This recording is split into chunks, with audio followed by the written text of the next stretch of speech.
Halo, selamat tahun baru. Selamat menyongsong tahun 2021.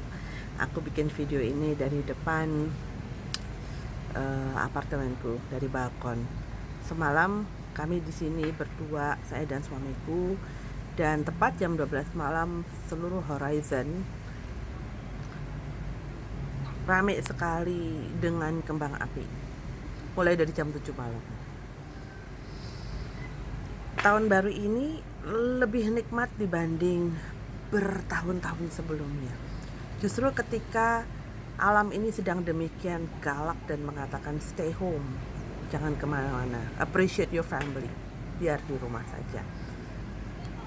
Kita yang awalnya dipaksa untuk melakukan itu karena nggak mau ditangkap polisi dan jalanan ditutup-tutup, merasa bahwa akhirnya benar-benar yang kita harus nikmati adalah keluarga.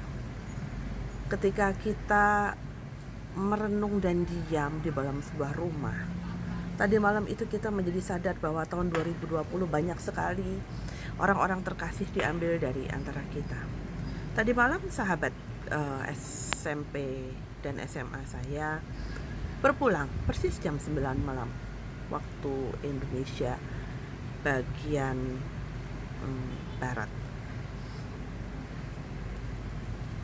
Persis malam tahun baru, dia mengakhiri perjuangannya menghadapi kanker selama berbulan-bulan, dan dia tutup dengan sangat manis di 2020.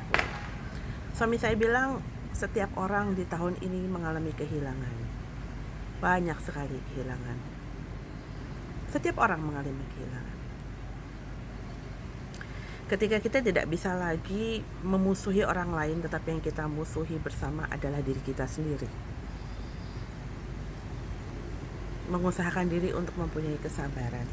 Ketika kita tidak punya lagi pilihan untuk memiliki plan yang pasti, kita menjadi tahu bahwa hidup ini yang pasti adalah ketidakpastian. Tapi tahun baru tadi malam, tahun baru tadi malam benar-benar luar biasa. Saya sendiri 2 minggu sebelum tahun baru, saya kebagian jatah juga untuk menerima apa yang menjadi momok bersama selama tahun 2020 yang memporak-porandakan perekonomian dunia. Tapi kenapa saya dan suami saya menerimanya dengan penuh sukacita? Karena saya tahu saya tidak melawan alam. Sejak awal COVID ini didengungkan, saya mencoba untuk mengikuti protokol kesehatan sebaik-baiknya.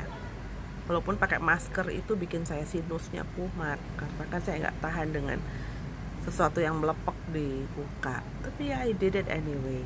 So ketika finally I got the present, saya terima dengan sukacita. Saya tahu bahwa badan saya sedang mempersiapkan diri untuk sesuatu.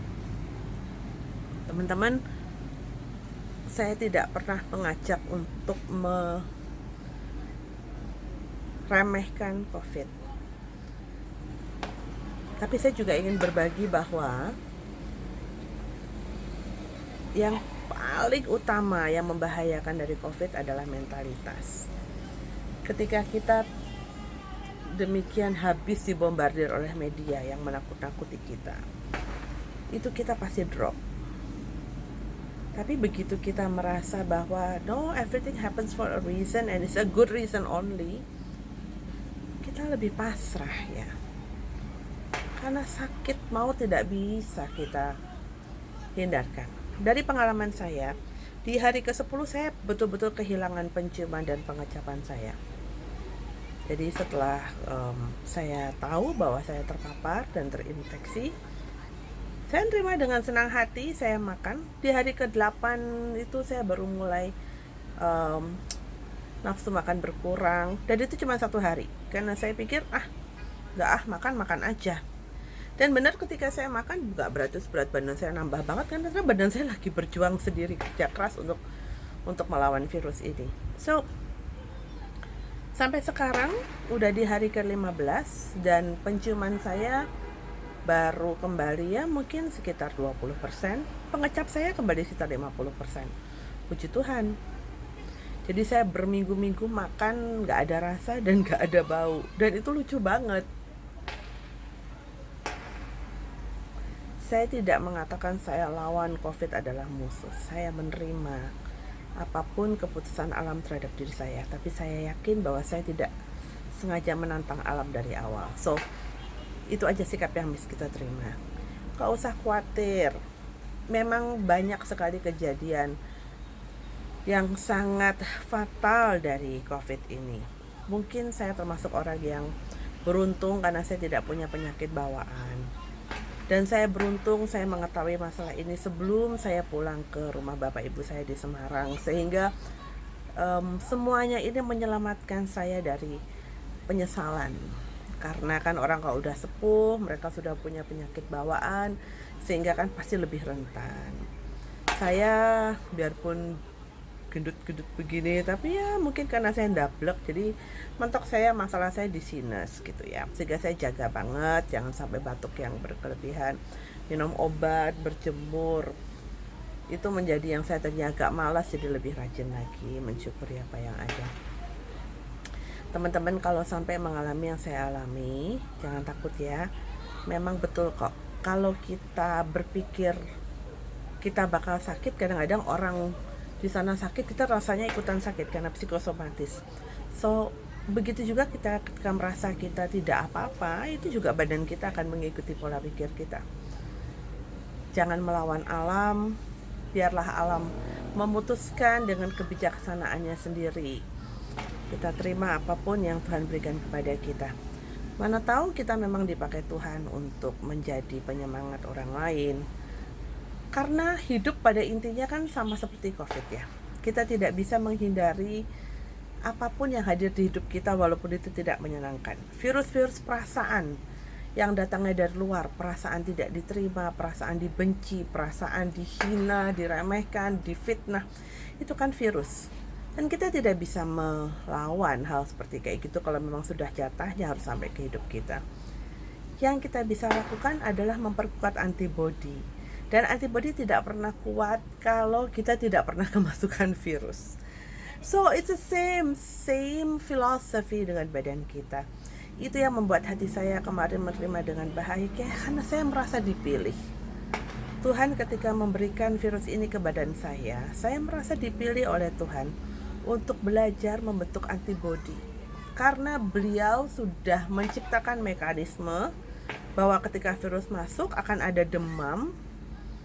Demam itu adalah cara badan mengumpulkan kekuatan, makanya kita perlu tidur, makan, istirahat, minum vitamin, karena kita sedang mengumpulkan soldiers, bala tentara, serdadu di badan kita.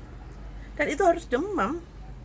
Membuat perubahan itu harus demam. Badan itu harus merasakan ketidaknyamanan dulu. Tapi dengan demikian setelah hari ke-7 harusnya ya, tapi saya mengalami di hari ke-10, badan saya membaik, naik lagi. Dan akhirnya di hari ke-15 saya bisa mengatakan saya sembuh, tapi saya pulih, tapi saya belum sembuh. Ya sudah, saya tetap menjalankan pekerjaan dari rumah, tidak ada yang berubah. Tapi saya merasa sudah diberi Tuhan antibodi.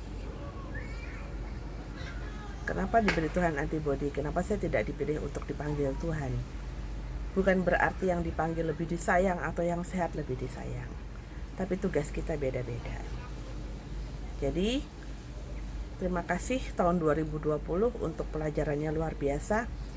Banyak sekali kehilangan. Orang-orang yang dipilih untuk kembali juga banyak. Orang-orang yang dipilih untuk stay di sini dan menjadi pelajaran hidup juga banyak. Semoga kita semakin rekat, kita semakin berkesadaran. Ingatkan saya kalau ada hal-hal yang perlu saya rubah. Maafkan atas kesalahan 2020 dan semoga 2021 kita semakin